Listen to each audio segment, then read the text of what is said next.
Well, hola, bon dia. Great to be here for the Resident podcast. How are you, Natasha, on this, the 3rd of July?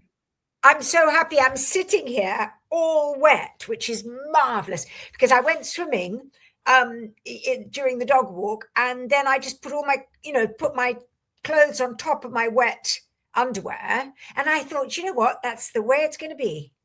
Yes, because it's so lovely. It's the so shape refreshing. of things to come. Yeah, for the next few days. On one level, how fabulous that we're going to enjoy some wonderful weather and dips in the sea.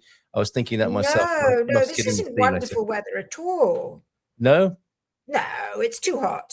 Too hot for you. Okay, fair enough. And of course, it's too hot for everybody. It's too hot for the animals. I mean, if you think about it, last night I had to take them for a walk, and it was like, I don't know, we started at 7:45 or something. But the thing was, they weren't really enjoying it. It was just still too hot for them. Yes, and we have to be careful with our furry friends, don't we? I think some foreigners forget that the pavements, the calçadas and the tarmac can be very hot on those little paws, right? We did a story the other day. The pavements in Lisbon, some of them get to 50 degrees centigrade. Wild, isn't it? Can you believe that? Yeah, literally be able to fry an egg on there. That's what people try and do from time to time. It tastes so horrible. It wouldn't be ideal, would it? It would just be a useful experiment in thermodynamics, but not a great lesson, not a great culinary lesson. Well, we have 3 of your top news picks this morning, and it's hot in all sorts of ways. I stayed up till 3 this morning watching the football. Portugal just beating Croatia. Thrilling match with lots of drama and controversy. And really, the VAR, the replay, the video replay, has come into its own in this tournament, and that game would be entirely different without that. Would have been entirely different, I think, without that. Yeah, well, if you think about it, this artificial intelligence, this greater sort of ability than human ability is taking over everything. Does it feel like that? Yeah, if you think about it, it's changing even, it's changing football, it's changing everything. Yes. Well, VAR came out a little while before the great launch of AI, but I'm sure it's powered and it's all powered by the same old thing, isn't it? Yes, indeed. So great match, and Portugal go on now to face Spain in a few days' time at a more reasonable hour. If you're a foreigner in Portugal, that's going to be the most exciting atmosphere to be in and the most miserable atmosphere to be in, right, Natasha? If they do lose to Spain, God forbid. I know, but the thing is, we're kind of used to losing as well, and we're very good at that. Right? Yes. We're good at it. We also know, how we kind of accept. If that's what I love about the Portuguese, who really understand football. If the national team is beaten by a team that is better, they appreciate it. They don't say, "Oh, we were robbed" or anything like that. They say, "No, the other team was so much better." Yep. Okay. And that's what it's all about, isn't it? Well, as an England fan from time to time, yes, being used to losing, I suppose, was good practice coming from England to face that same philosophical approach to the game here in Portugal. Hot also because before we get into your news picks for the week, over at IPMA, you will see there on their homepage, and if we click through to it, we have, I think it's 12 districts under red alert, basically, for high temperatures. And before we went live this morning on the news review, you were telling me that there is a raging fire up north. I think there's a couple, isn't there? There's one in Guimarães as well at the moment. So what's going on fire-wise, Natasha? Well, it's really, really bad. I mean, the fires, there are some fires there are different fires raging at the moment, but the worst one started at 3 a.m. on Thursday. So that suggests that it was started by arson, because you don't tend to have fires starting at that point. But anyway, it's just got out of control. The winds are too high, and it's come at the worst time atmospherically, so there's no humidity, and it's charging. It's got 5 active fronts. The people in Agada. I was driving back from the beach with the dogs, and there was a man being interviewed in Agada, and he said he couldn't actually stand outside because there's so much smoke and so much ash in the air. It was hurting his eyes, and he was saying, "Well, I'm just waiting for my mate, and if my mate says we're not going to work, I'm going home. I'm going to go and buy a mask." So it sounds awful. Then there were cafes with ash on the tables outside on the esplanadas. And that's in Agadir, which is, some kilometers away from where the fire began. The fire is really going badly. And something else just came up that kilometers of fiber optic cable have already gone. So there are going to be huge problems with communications. Yeah. Oh, okay. Yeah. Okay. And they are also very worried about isolated communities and things up there. They say that they've got to try and save everybody, but it's going to be a really tough day because of the wind. My goodness. Right. I have an alternative here to fogos.pt. That is the go-to for people new to the fire situation and wanting to know what's going on in Portugal. Fogos, fogos.pt. For a deeper dive, a very impressive new addition to fire watching and alerts here from fogosagora.pt as well. Wow. If you want to go into a sort of a more granular level, as you can see that this particular software app is offering as well, where you can scan the whole country there. But fogos.pt, and I'll put the link to that into the chat so that you're armed with that. Super. And please, people should have a grab bag and be prepared. That's what these red alerts are about, right? Not so that you're gawping at other parts of the country, but so that you're aware and able yourself to make the necessary arrangements and escape if necessary, right, Natasha? I guess so. I mean, I wouldn't even think of a grab bag in these temperatures because you're cooler in the house. But yeah, for sure, if a fire is burning, bearing down on you, you would have a grab bag. I think you just grab yourself and run. But get going. Yeah. No, I think that what's important, particularly if you're living in an area where there is a fire, is you must always have your hoses to the ready. So you can keep dousing things, and particularly douse your roof. Yes, okay. Because the problem with this fire in Vozela, what it's doing is it's sending burning debris kilometers, and then these are starting what they call spot fires. Yeah. And because of the wind and the burning debris and the temperatures, it's just a perfect storm, or rather an imperfect storm. It's terrible, but it does happen every year. We can't act as if this is just oh my God, this is terrible. This is all climate change. It's not. It happens every single year. Yes, and it always has done. It's true. You mentioned Agadir there. It's sandwiched between two fires in progress at the moment. Last thing to say on this before we get into your chosen news stories for today. There are over 1,500, nearly 1,600 operatives at work as we speak, using 482 vehicles. This is just after 9 o'clock on a Friday morning. 482 vehicles. I saw that number as well, but then I checked it. That was spread over all the fires. This is the whole country. Yeah, deployed resources for the whole country. Nearly 1,600 firefighters, the bomberos. Many of them volunteers, of course. 482 vehicles, 11 aircraft in the sky, and 25 active fires. 26 now. That just went up as we're looking at the country at not even 9:30 in the morning on this very hot day here in Portugal. Right, Natasha, we, of course, reported, and you have been reporting on the Venezuela earthquakes, because it was a pair of earthquakes, wasn't it, in quick succession, which caused terrible, horrific devastation and death and disaster over there. The Portuguese crew have been involved in the rescue, I believe, of somebody. One soul was saved. Well, I think these Portuguese people that have gone out, they are just wonderful, because the reason they are so wonderful is that this man had been located by other countries' teams, and they had decided that getting him out would be just too difficult, and they literally left him there. And Portugal, and I think it might have been also helped by El Salvador and Chile, but they decided, come on, no, we're going to do this. We're going to get this done. Wow. And they worked round the clock for 3 days. They were dropping him water, medication, I think some kind of stuff to help his electrolytes or something. The poor man, he'd been down there for 5 days with nobody, saying, hey, we're going to get you out, guys. Guy. Yeah. And then the Portuguese team with these other people, they said, listen, we will get you out. We will. How amazing. How amazing. It's just the sort of thing that makes you go cold, because they're so wonderful. Yes, absolutely. And they really did do it. Yeah. And they just, they'll come back and they'll be decorated and lauded, and they were just fantastic. Yes. How incredible. They must have had a hunt. About Portugal, I don't know. We're such a small country, but when we kind of get this critical mass going and this momentum, anything is possible, because hope is the last thing to die in this culture, and therefore you just go on doing it. How lovely, how moving that you should say that.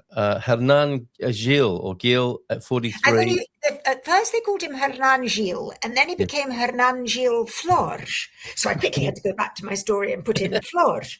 But anyway, bless his heart, he apparently said to them early on in the time where they were saying, we're going to get you out, we will get you out. And he said, but please don't tell my wife that I'm here, because if you don't get me out, her hopes will have been put up for no reason.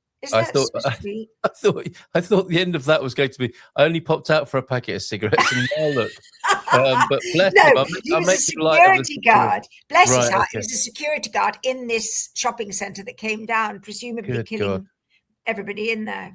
Well, that's it. I mean, you've described him here as being entombed, which is pretty much how it is, right? 8 long days of entombment, and presumably others around him who are not so lucky. So, wow, hats off.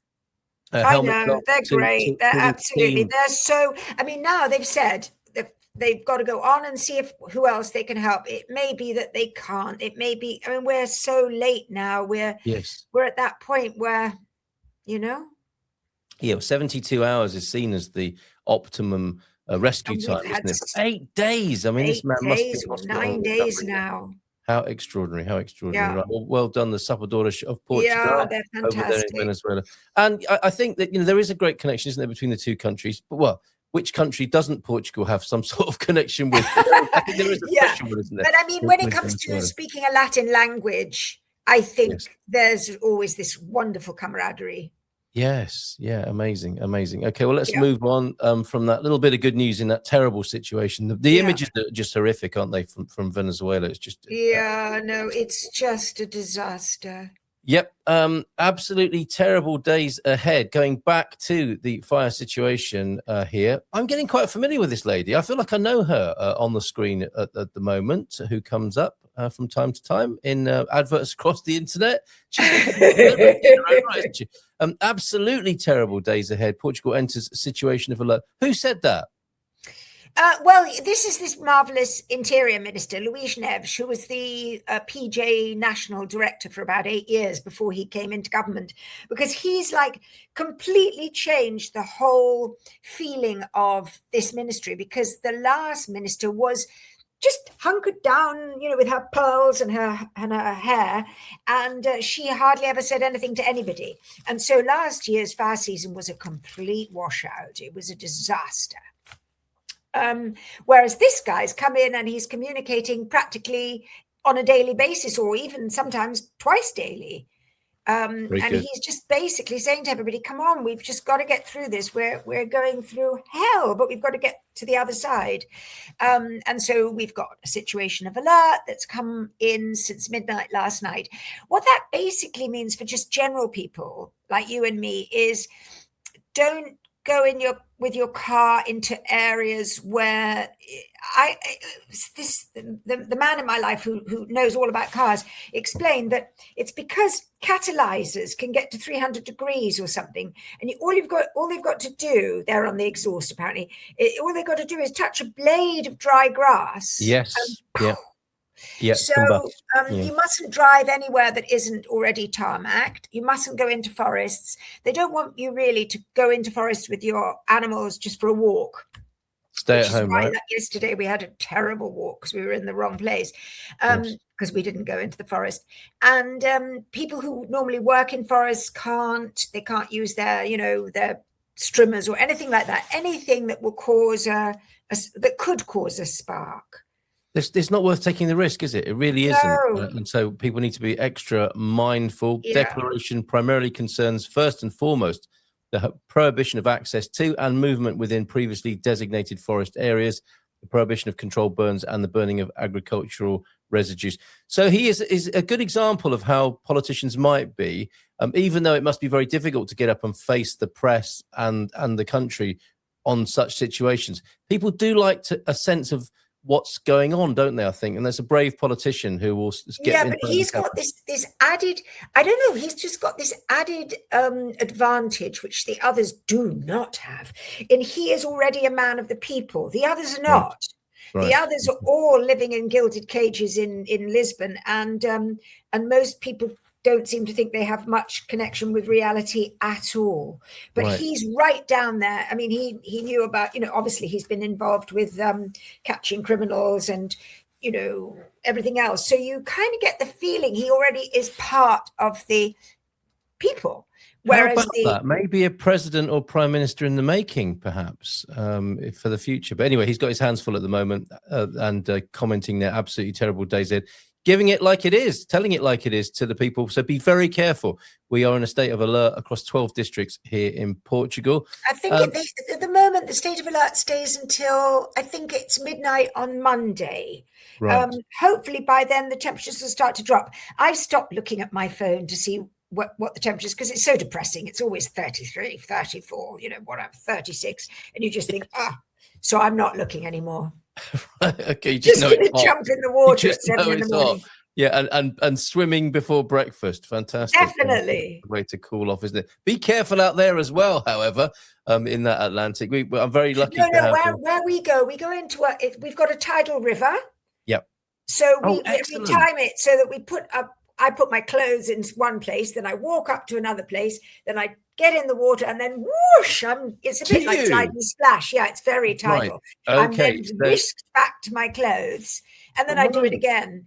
And my dogs are all, I see the dogs are there with you. If you were in the Algarve this morning and you were reporting a UFO in the river, it wasn't from another world. It was Natasha floating along. Unfortunately, it's not a good thing to see, because I can't put on my bathing costume. I just feel my bathing costume is so... they're made of this sort of material that's almost too hot to wear. So I just go in my bra and knickers. So I hope nobody was watching. Ooh, I'm blushing here. Finally then, this story characterizes Portugal in a sense for you, I think. Oh, it's so funny. And actually something else has happened today. There's a news today which we haven't put on the website yet, I don't think, but the government has already had to delay the second phase of exams because things are going so badly. But this is just so funny, because I'm sure the teachers themselves and the school directors cannot really understand why the government decided that we were all going to have the national exams, that the pupils are doing them all on paper as normal. Yeah. But then once they've done them, the exams are whisked off with a police escort to the mint, and then they're digitalized. Wow. Anyway, it's been a total fiasco. It's been a total fiasco. Right. Everyone is upset because they say that the system was not properly prepared, that when the teachers were called to actually come and be markers of these exams, some of the teachers called were retired, others were already dead. There's some big marvelous. Yeah, there was a dead teacher. But it was so funny because there's a program on Antena 1, which is the radio station, before the 8 o'clock news. And usually I catch it when I'm coming back from the beach. And there's this guy was saying that they've come up with this new system that the dead teachers are going to have. He had somebody who was going to be the go-between. They were going to use a Ouija board, and it was just so funny. Oh dear! But anyway, the thing is, the minister. This is why I found it so funny. The minister didn't seem to find anything amusing. He was blaming it all on the schools. It's all your fault. You're all idiots. And he said, and we told the schools not to use staplers, and some of them did. And apparently the schools stapled the exam papers, obviously not wanting them to go astray, which they have since. And then the people at the Mint or wherever they were doing this digitalization, we were told it was the Mint, they had to prise open the staplers, and apparently some of the staples were done over the QR code. So that buggered up the QR code because he said the QR code identified the school and identified the pupil. And obviously with a great big staple in the middle of it, and then being opened by somebody. As I said in my article, why do you do such a thing in the boiling heat? Who comes up with these ideas? A distant bureaucrat who has no working knowledge of the situation they're presiding over. And why do we need everything digitalized? I mean, in 5 years' time, who cares who got an 18 in his maths? Well, I'm still traumatized by my O and A level results, and it's this sort of situation. If it was me that was being examined, I would be praying for a staple on my QR code. Absolutely. Well, in many cases, we've had situations where the exam papers, because they've undone the staples, the exam papers, some have gone to one teacher and some have gone to the other. So they haven't even been able to mark the full paper. Then there have been incidences where physics teachers have received the French exam to mark, and they don't know anything about French. And then apparently there were a lot of maths teachers waiting for the maths exam, which was one of the most widely taken, because of course all the kids I think have to take it. And they were saying we haven't received any papers yet. So it has been a fiasco. But this particular education minister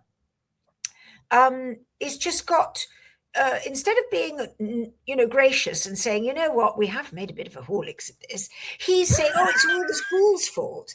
And then the schools have said, quite rightly, do you know what, it's not worth passing the buck over this. Let's just accept that it was badly planned. Yes, indeed. The olive branch from the teachers, whether or not this teachers always have to be the ones that show the intelligence. It's very sad. That's true. And they just get the worst end of the deal persistently anyway, and that's why they're quite often on strike, and quite understandably as well. So years and years ago, and I'm talking, years ago, around the time we had the Troika, and that schools were all being, little primary schools were being closed, and they're being merged into these huge, big primary schools. And I had an interview with a teacher, and she said, you know what, in the old days, they used to respect us, and we were shaping the future generations.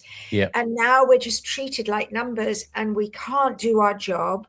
We cannot shape the future generation. They just don't let us.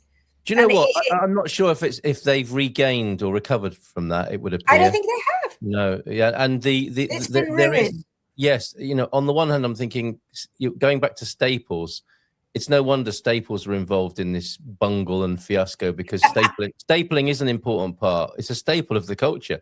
In fact, people love stapling things. Yes, everyone is issued with a stapler, I think, in Portugal, when they leave school for the office job that they may go into. Oh, really? No, my boys didn't. They might as well. Yes, and professor is seen as a great mark of respect, is it not? To call somebody that is a great mark of respect. Absolutely. And yet now, poor professor. Yes, absolutely. Yeah. Well, thank you, Natasha, for your picks. A wide-ranging, a great variety of stories there. In the heat, in every sense, the cutting edge of reporting over at the Portugal Resident, and I dare say you'll be working over the weekend from time to time, filing things. We always do now. Yes, I mean, I always did anyway, because I've just felt the website needed it. But we're all doing it now, so it's just an ongoing. It's a work in progress. There is so much going on. The homepage constantly updated. Do subscribe, please, to our website. Oh, and thanks to those who subscribe to get us up to 4 figures. Yeah, I saw you wrote somewhere, Natasha Donn's friends, and I thought, Carl, I hardly have any friends. I'm too busy. Well, I hope both of them subscried. So that's very, very kind. And they're very special, but they're not. They're neither of them would be. None of them actually. I must have more than 2. But the people I know are all as busy as me, and we only get together very rarely. Well, thank you. If you did subscribe, and if you're a fan of Natasha Donn and I, because I know there are many of those. Sure, I have no fans. I'm sure you do. Let us know in the comments. Natasha, bon fin de semana. Thank you. Have a great week. Yes, Adrian, Cairo. And we had, Squire of the Shires as well joining us on the screen. Thank you so much for being here. We'll see you again next week. Take care. And bye for now. Ciao, ciao. Bye.